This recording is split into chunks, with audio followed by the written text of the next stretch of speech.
바로 오늘하고 곡이 부르는 노래가 굉장히 높았어요. 그래서 마지막에 음이탈이 좀 벌어졌습니다. 예, 그렇습니다. 귀한 하나님의 말씀 함께 나누게 돼서 너무 기쁘고 감사합니다. 오늘 은혜에 합당한 삶이라는 제목으로 함께 은혜 나누기를 원합니다.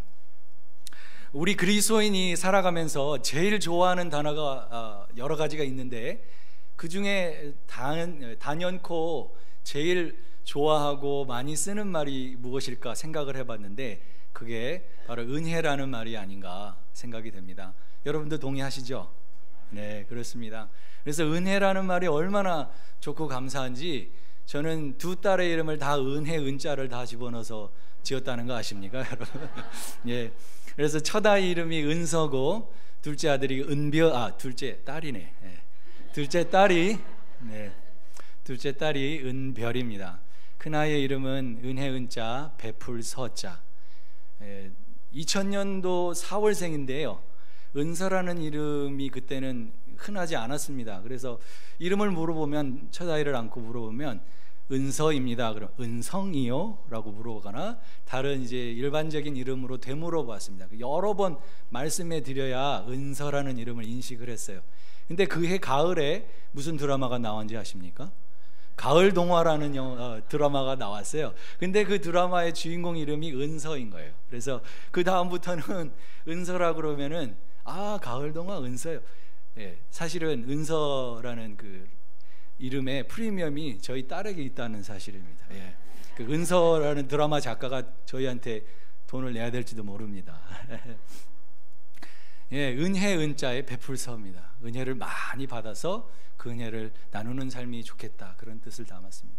근데 둘째 딸아이를 낳을 때는 저희가 산모와 아기를 잃을 뻔했습니다. 태반이 조기 박리가 되어서 이 케이스에서는 이제 나중에 집도하신 의사 선생님이 말씀하시기를 거의 잃을 뻔했다고. 예. 새벽 2시에 응급수술에 마취도 하지 않고 응급수술을 했습니다. 그래서 이름을 지으려고 곰곰이 생각을 해보니까 이거 하나님의 은혜다. 태어날 때부터 절대적인 하나님의 은혜로 살았구나. 그래서 특별한 은혜라고 그래서 은별이라고 지었습니다. 특별한 은혜, 은별. 그래서 그때 당시 제가 부목사로 섬기고 있던 교회 목사님께 저희 딸의 출산 소식을 알려드리면서 목사님이 이름을 뭐라고 지었는가 물어보니까 은별입니다. 저희 담임 목사님이 목회의 신학이 별세의 신학이라는 것입니다. 예수님께서 별세하실 것, 십자가의 죽으심과 부활의 복음을 별세라는 단어에 담았는데 그 별세라는 것이 목사님의 그 목회 신학이었고 저희 둘째 딸의 이름 안에 예수로 죽고 다시 사는 그 특별한 은혜를 담으면서 은별, 별세의 은혜라고 지었습니다. 이렇게 목사님이 말씀드렸더니 참 은혜 은자 좋아한다 그러시더라고요. 왜냐하면 우리 목사님의 손자도 이름이 은준이라고 지었기 때문입니다. 여러분 주변에도 은희, 은진, 은자가 들어간 이름이 얼마나 많은지 모릅니다. 그렇습니다. 태어날 때부터 받은 은혜를 기억하라. 그래서 은자를 넣어서 이름을 지었습니다. 이 시간에 우리 하나님께서 저와 여러분에게 하나님의 그 놀라우신 은혜를 부어주시기를 축복합니다. 오늘 우리가 읽은 이 에베소서 이 말씀은 사도 바울이 로마 감옥에서 자기가 정말로 사랑하고 사모하는 에베소 교회를 향해서 쓴 편지입니다. 어디서 썼다고요? 감옥에서 쓴 것입니다. 감옥에서 3년 동안 눈물로 호소하면서 각 사람을 세웠던 에베소 교회, 정말로 사랑하고 그 마음에 담은 각별한 사랑을 담은 에베소 교회를 향하여서 쓴 편지입니다. 이 편지를 통해서 사도 바울은 귀한 하나님의 구원의 진리와 우리가 그리스도인들이 어떻게 살아가야 할 것인가를 우리에게 말씀해 주고 있는데 특별히 1장에서 3장까지의 말씀은 하나님께서 우리를 얼마나 사랑하시고 하나님 안에서 우리가 어떤 존재인가에 대해서 은혜에 대해 설명을 막 하고 있습니다. 제가 오늘 말씀을 준비하면서 1장에서 3장에서 은혜라는 단어가 몇 번이나 나오는가 그리고 동그라미 이렇게 쳐봤어요. 정확한 숫자 카운트는 직접 여러분이 한번 해보시기를 바라고요. 그러나 굉장히 많은 단어가 은혜라는 단어가 많이 나옵니다. 그래서 1장에서 3장에는 하나님이 우리에게 베푸신 놀라운 은혜를 설명하고 있고요, 4장부터 6장까지는 그 은혜 받은 자의 합당한 삶이 어떤 것인가 설명해 주고 계십니다. 그런데 이 은혜 받은 자의 합당한 삶에 대해서 설명하는 그 첫 대목이 바로 오늘 우리가 읽은 본문 말씀입니다. 다시 한번 4장 1절을 한번 같이 보시도록 하겠습니다. 4장 1절 함께 읽겠습니다. 그러므로 주 안에서 갇힌 내가 너희를 권하노니 너희가 부르심을 받은 일에 합당하게 행하여 라고 말씀하고 있습니다. 은혜에 대한 설명을 해주고 그 은혜에 합당한 삶을 설명하고 있는 그 첫 서두의 4장 1절이 시작이 첫 단어가 무엇이었습니까? 그러므로 라는 단어입니다. 그러므로. 이 그러므로라는 단어의 그 의미는 바로 앞장 1장에서 3장에 있는 모든 내용이 그러므로 안에 다 들어있는 것입니다. 이 단어 한마디에 그러므로라는 단어예요. 그래서 그러므로로 시작된 오늘 4장부터 6장의 말씀은 은혜 받은 자가 합당하게 그 받은 은혜에 합당하게 사는 삶이란 과연 무엇일까 우리에게 들려주고 있는 것입니다. 제가 전임 사역을 시작하였을 때 일입니다. 그때가 2001년도라고 기억을 합니다. 매주 토요일이면 주일 사역을 준비하기 위해서 우리 교회에 섬기시는 모든 사역자들이 함께 모여서 기도하고 준비하는 모임이 늘 매주 토요일마다 있었습니다.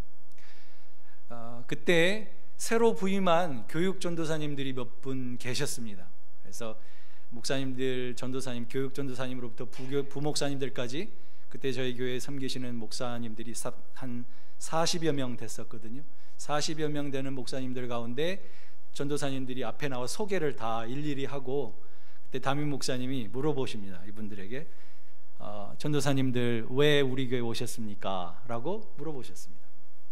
그래서 이제 한 분씩 얘기를 하는데 처음 몇 분들이 이런 얘기를 합니다. 목사님, 저는 유초등부를 맡아서 교회를 섬기고 열심히 사역하기 위해서 왔습니다. 또 두 번째 전도사님께서 몸된 교회를 생명을 다해서 사랑하고 열심히 일하려고 왔습니다. 세 번째 전도사님도 그런 비슷한 얘기를 하면서 이분들도 아마 무난한 답을 잘했다라고 흡족하듯이 생각을 했는데, 근데 우리 목사님 표정을 보니까 그렇게 흡족해 하지 않으시는 거예요. 여러분 생각 어떠세요? 말 잘했습니까? 못했습니까? 좀 무난하게 한 것 같죠? 그런데 목사님이 듣고 싶었던 대답은 그것이 아니었습니다. 그런데 네 번째 전도사님이 짧게 한마디 합니다. 목사님, 저는 은혜 받으러 왔습니다. 그랬더니 목사님의 얼굴이 파한대소를 하시면서 그래, 잘 왔어, 그렇게 하시는 거예요. 은혜 받으러 왔습니다. 여러분, 목회자, 교회를 위해서 섬기는 사역자가 교회에 올 때 일하러 왔습니다, 정답이죠. 그런데 100점짜리가 아니었습니다. 그것은 50점짜리 답이었습니다. 100점짜리 답은 은혜 받으러 왔습니다. 저는 그때 이미 그 소개하는 장면보다 몇 개월 전에 그 경험을 했기 때문에 정답을 알고 있었어요. 근데 원래 교회에 오면 많은 선배 목사님들이 목사님이 이렇게 물으면 이렇게 답하라고 가이드를 다 해줍니다. 그런데 안타깝게도 앞서 말씀하신 세 분 전도사님에게는 아무도 그 비밀을 알려주지 않은 거였어요. 그래서 50점짜리 답밖에 답을 못했던 것입니다. 근데 그때 그 사건을 생각하면서 일하러 왔다는 것과 은혜 받으러 왔다는 것이 엄청난 차이가 있구나. 단순하지만 저는 그런 생각을 가졌습니다. 그리고 제가 목사 안수를 받는 날 우리 목사님께서 안수해 주시고 권면의 말씀, 새로 이제 목회자의 길을 가기 위해서 안수받은 목회자들 위해서 권면의 말씀을 해주시는데 이런 말씀을 하시는 거예요. 목회는 쉽고 행복합니다.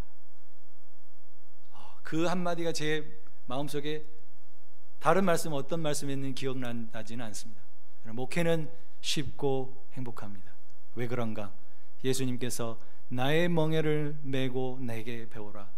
나의 멍에는 쉽고 가벼우니라. 예수님을 따라가는 제자의 삶이 힘들고 어려운 삶이 아니라 쉽고 가볍고 행복한 길이라는 사실을 알려주셨습니다. 왜냐하면 은혜 받는 길이기 때문입니다. 그 누구보다도 은혜를 많이 받는 자리이기 때문에 이 목회자의 길이 쉽고 행복한 길이라고 말씀해 주셨습니다. 그런데 목회의 길을 수년간 이렇게 걸어오다 보니까 힘도 빠지고 실족하기도 하고 내가 이 길을 계속 가야 할까? 그런 생각을 가질 때가 있었을까요? 없었을까요? 있었습니다. 근데 그 시점에서 곰곰이 생각을 해보니까 나는 뭐 하고 있었냐면 일하고 있었던 것입니다. 나는 일만 하고 있었던 것입니다. 그때 제가 기억해야 될 것이 무엇이었을까요? 은혜 받는 일을 회복해야 된다. 참 놀라운 일은요, 일하려고 했을 때는 좌절하고 실망하고 힘이 빠지고 힘들고 어렵게 느껴졌던 일인데 내가 은혜 받아야지 그 마음을 품는 순간 그 일이 하나님의 은혜의 통로가 되고 하나님이 내게 기쁨을 채워주시는 놀라운 길이 되었다는 사실을 그 매 순간 경험하게 된 것입니다. 여러분, 우리의 그리스도인의 삶을 생각해 보시면 ups and down이 늘 있습니다. 올라가기도 하고 내려오기도 하고, 그게 우리의 삶이 아닙니까?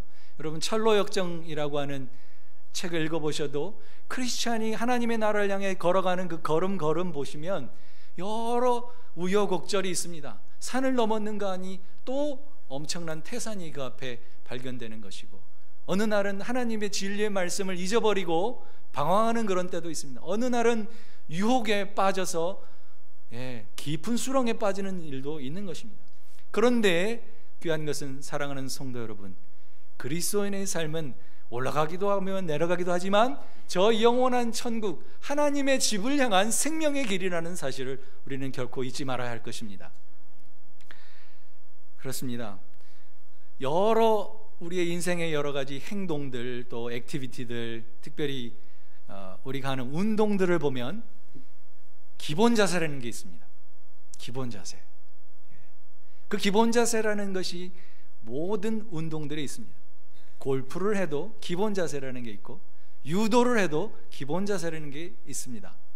수영을 해도 기본적인 테크닉이 있습니다. 신앙생활에도 기본 자세라는 게 있습니다. 그렇다면 여러분, 신앙생활의 가장 기본 자세는 무엇일까요? 답을 이미 말씀드렸습니다. 신앙생활의 기본 자세는 한마디로 은혜 받는 길입니다. 은혜 받는 일입니다. 여러분, 이 포커스를 꼭 잊지 말았으면 좋겠습니다. 단순한 얘기지만 은혜 받는 일, 이것이야말로 우리 신앙생활의 베이직입니다. 기본 자세입니다. 그래서 여러분 잘 아시는 중국의 유명한 목사님, 워치만 리라는 목사님이 계십니다. 그분이 쓴 아주 얇은 에베소서 강해를 담은 책이 있습니다. 그 책의 이름이 참 재미있습니다. 여러분, 이름이 좌, 행, 참입니다. 한번 따라서 해보시겠습니까? 좌, 행, 참. 뭔가 궁금증을 일으키지 않습니까? 좌는 무슨 뜻일까요? 앉을 좌입니다. 맞습니다. 영어로 sit, 앉으라, 그 뜻입니다. 두 번째, 행, 그것은 walking, acting, 맞습니다. 그 뜻입니다. 잘 아십니다. 참은 뭘까요? 참, 이게 좀 아리까리합니다.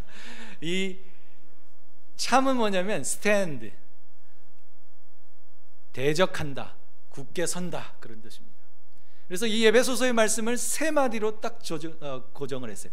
좌, 이것이 1장에서 3장까지의 하나님이 우리에게 주신 은혜에 관한 말씀입니다. 우리 한번 그 말씀을 한번 보시도록 하겠습니다. 먼저 하나님 앞에 우리는 앉아 있는 존재인데 1장 20절을 한번 같이 보겠습니다. 1장 20절입니다. 같이 봉독하겠습니다. 1장 20절. 그의 능력이 그리스도 안에서 역사하사 죽은 자들 가운데서 다시 살리시고 하늘에서 자기의 오른편에 앉히사. 네. 하나님께서 하나님 우편에 앉히셨다는 것입니다. 하나님의 우편에 앉히셨다라는 것입니다. 이것은 누구에 관한 말씀일까요? 예수 그리스도에 관한 말씀입니다. 예수님을 죽은 자 가운데서 일으키셔서 하나님 우편에 앉히셨습니다. 그것뿐만 아니라 2장 6절을 한번 2장 5절과 6절을 한번 보시겠습니다. 2장 5절과 6절 시작. 허물러 죽은 우리를 그리스도와 함께 살리셨고 너희는 은혜로 구원을 받은 것이라. 또 함께 일으키사 그리스도 예수 안에서 함께 하늘에 앉히시고. 여러분, 하나님 앞에 여러분 우리가 앉아있는 존재들입니다. 앉아있는 존재들이라는 것입니다. 근데 여러분 앉아서 쉬십니까? 서서 쉬십니까? 서서 쉬실 수도 있는데 대체로 앉아서 쉽니다.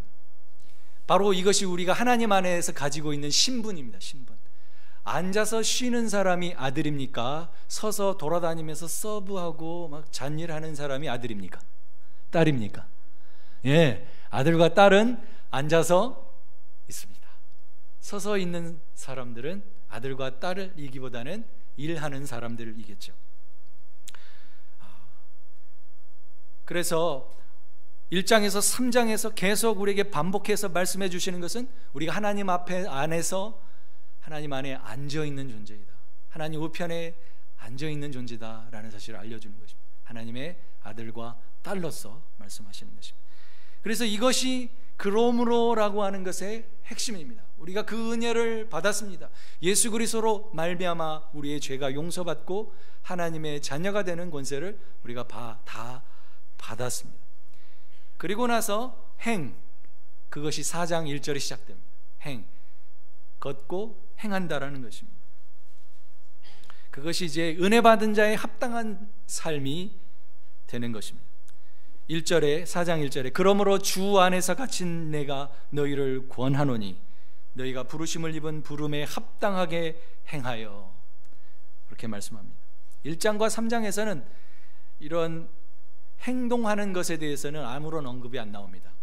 계속 은혜에 대해서, 복에 대해서, 능력에 대해서, 구원에 대해서, 하나님이 살리심에 대해서, 그리고 비밀스러운 그 축복에 대해서, 그리고 앉아있는 것에 대해서 말씀하십니다. 행한다라는 말, 우리가 구체적으로 어떤 삶을 살아야 된다라는 말은 이제 4장부터 나오게 됩니다. 그런데 여기서 우리가 한 가지 생각해 볼 일이 있습니다. 하나님께서 천지를 창조하시고 사람을 6째 날 만드셨죠. 그리고 그 다음 날 바로 쉬셨습니다. 이건 놀라운 말씀입니다. 6째 날 사람을 만드시자마자 사람에게 첫날은 언제일까요? 7째 날입니다. 그런데 그 7째 날 하나님이 일을 시키신 게 아니라 쉬게 하셨다는 것이죠. 하나님이 안식을 하셨어요. 하나님이 피곤하셔서 쉬셨을까요? 아니죠. 우리 하나님은 절대 피곤하거나 휴식이 필요하신 분이 아니십니다. 그럼에도 불구하고 그 안식일을 복 주셔서 그 안식일에 사람들과 함께 쉬셨어요. 편안히 쉬셨어요. 왜 그랬는가 곰곰이 생각해 보니까 우리들과 함께 쉬심으로 말미암아 우리로 하여금 쉬도록 하기 위해서 하셨다는 거죠. 사람에게 첫날은 쉬는 날이었습니다. 하나님의 놀라운 자녀로서 그 축복을 누리는 날로서 주셨다는 것입니다. 그래서 기독교는 굉장하게 우리 해보자, a big do가 아닙니다. Christianity는 not a big do입니다. Christianity is not a big do. Christianity is a big done입니다. 그것은 무엇입니까? 굉장한 일을 해놓으신 것 위에 우리가 올라와 있는 것입니다. 우리가 무엇을 굉장한 일을 해보자, 그것은 크리스티애니티의 시작이 아니라고 할 수 있습니다. 하나님이 행하신 놀라운 일을 누리는 것이 우리의 것입니다. 예수님, 하나님께서 첫째 날부터 여섯째 날까지 모든 만물을 다 이루어 놓으셨습니다. 완성해 놓으셨습니다. 그 완성에 사람을 만드셨습니다. 그리고 그 다음 날 그 창조의 모든 것을 누리는 날로 안식하신 것입니다. 이것이 성경의 창세기부터 계시록까지 관통하는 진리입니다. 은혜가 앞에 나옵니다. 그리고 은혜에 합당한 삶이 그 뒤에 나옵니다. 결코 이 순서를 바꾸면 안 됩니다. 이것이 은혜의 복음입니다. 사랑하는 성도 여러분, 맑은 공기를 우리가 숨쉬고 있습니다. 이것도 하나님의 은혜인 줄 믿습니다. 햇빛을 쪼입니다. 며칠만 햇빛이 우리에게 없어도 참 힘들고 어렵습니다. 햇빛을 쫄 수 있다는 것도 은혜입니다. 우리가 생명이 있다는 것도 사실 가장 큰 은혜 중에 은혜입니다. 그래서 은혜는요, 보편적인 사람들이 누리고 있는 그런 은혜의 수준이 있습니다. 그런데 그 은혜에 더하여진 은혜가 있습니다. 그것을 성경이 뭐라고 하냐면 은혜 위에 은혜라고 말합니다. 그것이 특별한 은혜라고 합니다. 보편적인 은혜가 있습니다. 숨쉬고 살고 생명이 있고 살고 공기를 숨쉽니다. 공기에 값을 매긴다면 값을 매길 수가 없어서 아무도 숨을 쉴 수가 없을지도 모릅니다. 물에다가 그냥 무한 경쟁으로 값을 매긴다면 물 한 잔 마시기도 힘들어질 수도 있습니다. 누가 상상했습니까? 몇 년 전만 해도 그 물병을 우리가 사서 먹게 될 줄은. 옛날 그 대동강 물 팔아먹었다는 얘기는 들어봤지만 지금처럼 물을 팔아먹는 시대가 될 거라고는 아무도 생각 못했을 겁니다. 아마 100년 전 살았던 분들께서는. 지금 물을 사 먹습니다. 그런데 사실은 물을 먹는 것조차도 절대적인 은혜라고 볼 수가 있습니다. 그건 다 보편적인 은혜, 일반적인 은혜라고 할 수 있지만 은혜 위에 은혜는 무엇입니까? 그것은 특별한 은혜, 예수 그리스도를 통해서만 주시는 하나님의 은혜인 것입니다. 우리는 죄를 지었는데 예수님은 그 죄를 용서해 주셨습니다. 그리고 성령님을 보내주셔서 그 구원을 도장 찍어 주셔서 확증해 주십니다. 성부, 성자, 성령 하나님께서 은혜로 역사하고 계셔서 그 우리가 받은 은혜를 날마다 누리고 확증하고 확신하며 살아가도록 해주시는 것입니다.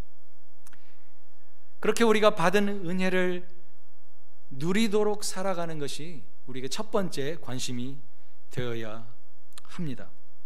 여러분, 예수님께서 이 땅에 사역하실 때 마리아와 마르다를 방문하신 적이 있었습니다. 그때 마리아는 무엇을 하고 있었습니까?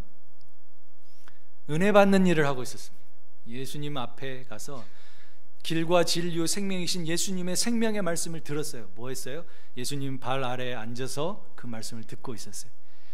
근데 그때 언니 마르다는 무엇을 하고 있었습니까?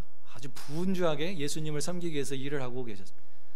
마르다의 헌신과 순종이 얼마나 귀하고 소중한 것이 우리 너무나 잘 압니다. 귀한 섬김입니다. 사랑하는 주님을 섬기기 위해서. 그런데 예수님은 그보다 더 중요한 소중한 것이 있다라는 사실을 마르다에게 얘기를 해주시고 계십니다. 꾸짖거나 비판하지 않으시고 마르다야 마르다야, 너가 참 소중한 일을 하고 있지만 지금 내 동생 마리아는 정말 더 소중한 것을 하고 있단다. 은혜 받는 일을 하고 있단다 라고 말씀합니다. 사랑하는 성도 여러분, 우리가 매 순간 무슨 일을 하든지 하늘을 보든지 땅을 보든지 누구를 보든지 은혜 받는 일을 우리의 중심에 둘 수 있다면 그 모든 일은 은혜의 통로가 될 것을 믿습니다. 이것을 꼭 기억하는 우리 모두가 되기를 원합니다. 그래서 그 받은 은혜에 합당한 삶은 과연 무엇이라고 말씀하는가? 오늘 우리가 읽은 본문의 1절, 모든 겸손과 온유로 하고, 그렇게 말씀합니다. 은혜 받은 자의 자세는 첫째는 겸손이라는 말씀입니다. 은혜 받을수록 은혜를 많이 받을수록 교만해질까요? 겸손해질까요? 예, 답은 자명합니다. 이 이상한 아이러니입니다. 은혜를 많이 받을수록, 세상은 우리가 뭔가를 가지면 가질수록 이 어깨가 높아집니다. 어깨에 뽕이 점점점 들어갑니다. 그런데 하나님 주신 신령한 은혜는 놀랍게도 그 은혜를 받으면 받을수록 우리 속에 겸손함이 들어오게 된다는 사실입니다. 만물의 이치가 그렇습니다. 여러분, 가을에 곡식이 잘 익고 연글수록 어떤 모습을 보입니까? 예, 고개를 숙입니다. 잘 연글수록 더 깊이 숙입니다. 그렇습니다. 은혜를 많이 받을수록 우리는 겸손해집니다. 우리가 겸손해져야지 노력한다고 해서 되는 것이 아닙니다. 은혜를 추구하고 은혜를 바라며 살아가는 그리스도인의 삶에 성령의 열매로 맺혀지는 열매가 바로 겸손입니다. 그래서 이 겸손과 온유는요, 예수님의 성품입니다. 예수님께서 말씀하시를 나는 온유하고 겸손하니 말씀하셨습니다. 예수님의 겸손은 어떻게 나타났습니까? 하늘 보좌, 우리가 측량할 수도 없고 측량할 수 없는 이 온 우주를 다스리시는 위대하신 왕이신 그분께서 그분의 왕좌를 버리시고 이 땅에 내려오셨습니다. 그것이 겸손입니다. 이 겸손을 모방할 수 있는 존재는 이 땅에 존재하지 않습니다. 예수님은 겸손하신 분이십니다. 겸손의 왕이십니다. 그리고 온유하신 분이십니다. 꺼져가는 심지를 꺼지 아니하시고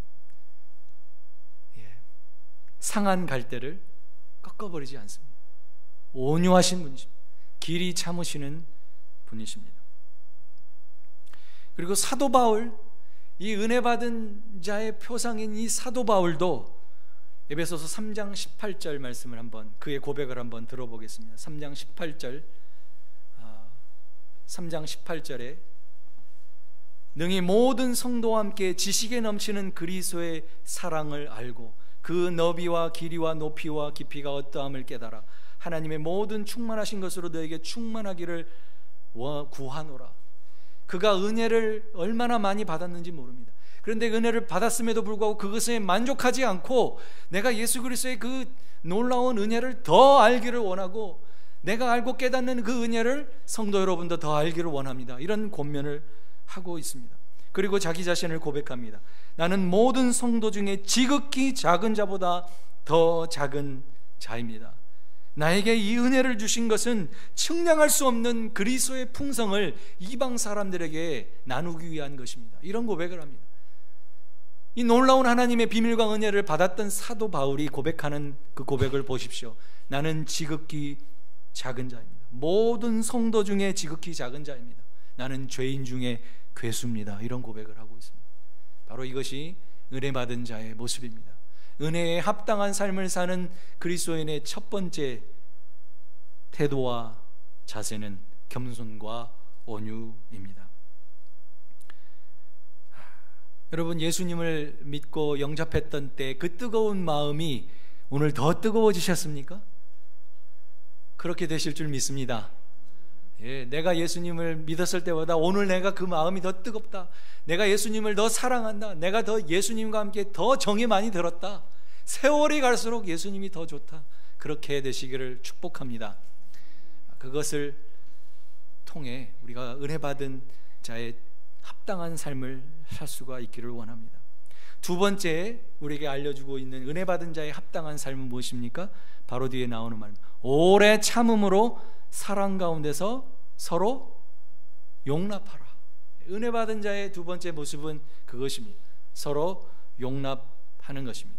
왜 그렇습니까? 주님께서 우리를 용납해 주셨기 때문에. 주님께서 우리를 용납해 주셨기 때문에. 저는 구제불능의 인간이요, 주님 보시기에 주님과 결코 맞을 수 없는 사람입니다. 거룩하신 주님께 저 같은 죄인은 결코 가까이 다가설 수 없는 그런 존재입니다. 그런데 그럼에도 불구하고 저를 있는 모습 그대로 받아주셨습니다. 우리 주님께서 그러므로 우리는 이제 사랑 가운데서 우리 형제자매들을 받아줄 수 있게 된 것입니다. 우리를 받아주셨기 때문에 우리가 받아줄 수 있게 되는 것입니다. 그러므로 우리는 은혜 받은 자의 합당한 삶을 산다는 것은 무엇인가? 나와 잘 안 맞는 사람을 받아주는 것이 은혜 받은 자의 합당한 삶인 것입니다. 우리에게 맞는 사람만 존재할 수가 없습니다. 왜 그렇습니까? 우리가 태어난 환경이 다르고 자라난 가정이 다르고 생각이 다르고 사상이 다르고 언어가 다르기 때문입니다. 같을 수가 없습니다. 어머니의 한 배에서 태어난 형제조차도 다른데 전혀 다른 배경에서 자란 우리가 같을 수가 없는 것입니다. 하나님은 우리를 하나 똑같은 사람으로 만들지 않았습니다. 우리를 각각 너무나 유니크한 존재, 세상에 유일무이하고 전무후무한 존재로 만드셨습니다. 할렐루야. 예, 저와 여러분 같은 사람은요, 인류 역사에 한 번도 없었고 앞으로도 없을 것입니다. 이것이 은혜인 줄 믿습니다. 우린 너무나 소중한 사람입니다. 그만큼 우린 다르다는 것을 깨닫게 됩니다. 그리고 그것을 용납할 수 있기를 우리 주님은 원하시고 계시는 것입니다. 그래서 용납하는 것에서 한 걸음 더 나아간다면 은혜 받는 자는 만나는 사람마다 높여주고 격려해주고 살려줄 수 있는 사람들이 되어야 하는 것입니다. 용납해주는 것까지는 할 수가 있어요. 저 사람은 그저 그래, 그런 사람이야 라고 인정해주기까지는 할 수 있어요. 근데 주님께서 원하시는 것은 그 단계에 머무는 것이 아닙니다. 주님이 원하시는 오늘의 말씀은 무엇입니까? 살려주라는 거예요. 내가 겸손하고 온유함으로 사랑의 오래 참음으로 살려줄 수 있겠느냐, 이 권면을 해주시고 계시는 거죠. 어디 가든지 남을 살려주고 나는 뒤로 물러날 수 있는 사람이 된다는 것입니다. 여러분, 세례 요한은 어떤 사람이었습니까? 그는 정말 은혜 받은 사람이었습니다. 그래서 예수님의 사역이 흥왕해질 때 나는 점점 쇠하여야 되겠고 그는 성하여야 될 것이다, 그렇게 말하면서 자신은 역사의 뒤편으로 물러설 줄 아는 사람이었습니다. 우리의 인생에 있어서 등장할 때가 있고 퇴장할 때가 있습니다. 여러분 꼭 기억하셔야 됩니다. 우리는 인생에 등장할 때가 있습니다. 그리고 언젠가는 인생에서 퇴장할 날이 있습니다. 그런데 기억할 것은 그 인생을 통해서 여러분 남을 살리는 사람들이 되시기를 축원드립니다. 다른 사람이 스포트라이트 받도록 도와줄 수 있는 사람, 내가 뭔가를 가졌어도 누군가 그것을 보고 열등의식을 갖고 나도 저걸 가졌으면 왜 나는 못 가질까, 그런 생각을 가질 수 있다면 그것을 감출 수 있는 사람, 내가 유창하게 언어를 구사할 수 있을지라도 누군가 말에 어른하고 그렇다면 그 유창한 말을 쓰지 않을 수 있는 사람, 그것이 남을 살려줄 수 있는 사람의 모습인 것입니다. 그렇습니다. 성 프란시스가 수도원의 원장으로 있을 때 이런 일이 있었습니다. 지금처럼 사순절이 지나고 예수님이 십자가에 죽으시는 한 주간, 고난 주간에 모든 수도사실 뭘 했을까요? 금식을 하기 시작했습니다. 금식을 하고 있었습니다. 그런데 한 수도사님이 배가 너무 고픈 거예요. 그래서 몰래 부엌에 가서 죽을 드셨어요. 근데 죽을 드셨는데 다른 수도사가 그걸 본 거예요. 보고는 수도원 원장님께 얼른 달려가서 원장님, 아무개가 죽을 먹더군요. 어떻게 할까요? 그런 보고를 했습니다. 그런데 이 프란시스 원장님이 뭐라고 얘기를 했을까요? 자, 여러분 다 모이십시오. 그리고 죽을 다 가져오십시오. 우리 다 같이 죽을 먹읍시다. 다 같이 죽을 먹기 시작한 것입니다. 그리고는 말합니다. 프란시스가 죽을 먹은 한 사람을 정죄하기 위해서 우리가 금식하는 것은 그로 인해서 금식의 의미는 사라지는 것입니다. 한 사람 죄인 만들어 놓고 우리가 금식해서 뭘 하겠습니까? 같이 죽을 먹고 그 허물을 같이 집시다. 그렇습니다. 금식하는 게 중요한 게 아닙니다. 그 금식을 통해서 하나님께서 우리에게 원하시는 것은 뭐냐면 우리 속에 그리스도의 마음을 품는 것입니다. 금식 자체와 우리의 신앙생활을 열심히 하는 것보다 더 중요한 것은 우리가 예수님을 닮는 것인 줄 믿습니다. 그래서 말씀하십니다. 오래 참음으로 사랑 가운데서 서로 용납하라는 것입니다. 근데 오래 참고 용납하는데 어느 선까지 하라는 것입니다.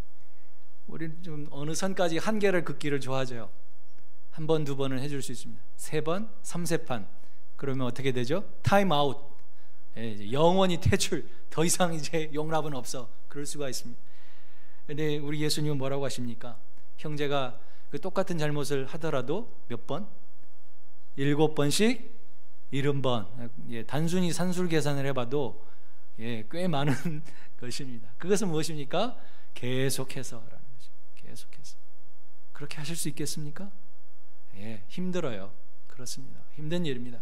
그런데 우리는 할 수 있습니다. 왜 그래요? 우리 주님께서 우리를 오래 참으시고 우리를 용납하시기 때문입니다. 그 주님을 믿는다면, 그 은혜를 받은 우리라면 그 은혜에 합당한 삶을 살 수 있을 줄 믿습니다. 그렇습니다. 우리가 기도 많이 하는 삶을 산다면 자칫 우리가 거룩하다고, 우리가 의롭다고 성결하게 살려고 노력하는 그 노력 때문에 다른 사람을 정죄하기가 쉽습니다. 은혜에 합당한 삶은 특별히 오늘 영어 성경에 보면요, completely humble 이렇게 표현하고 있습니다. 온전하게 겸손할 수 있느냐 우리에게 말합니다. 은혜에 합당한 삶은 온전히 겸손하고 온전히 온유한 삶이며 오래 참음으로 사랑으로 서로 용납하는 삶인 것을 믿습니다. 그 결과 우리에게 주어지는 축복이 한 가지 있습니다. 3절 있습니다. 3절 함께 읽어보겠습니다. 시작. 평안에 매는 줄로 성령이 하나 되게 하신 것을 힘써 지키라. 하나 되는 것을 지킬 수 있는 길이 무엇입니까? 바로 겸손과 온유와 오래 참음으로 서로 용납하는 것입니다. 그것이 바로 은혜 받은 자에 합당한 삶인 줄 믿습니다. 사랑하는 성도 여러분, 그 결과가 바로 오늘 우리에게 말씀되어진 축복입니다. 하나됨입니다.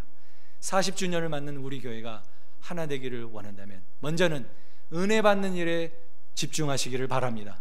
두 번째는 은혜 받는 자에 합당한, 받은 은혜에 합당한 자의 삶을 사시기를 축복합니다. 그래서 날마다 은혜 받는 성도가 됨으로써 그 부르심에 합당한 성도의 삶을 살아 하나님을 기쁘시게 해드리는 저와 여러분 되시기를 간절히 축원합니다. 기도하겠습니다. 하나님 감사합니다. 우리에게 주신 은혜가 얼마나 크고 놀라운지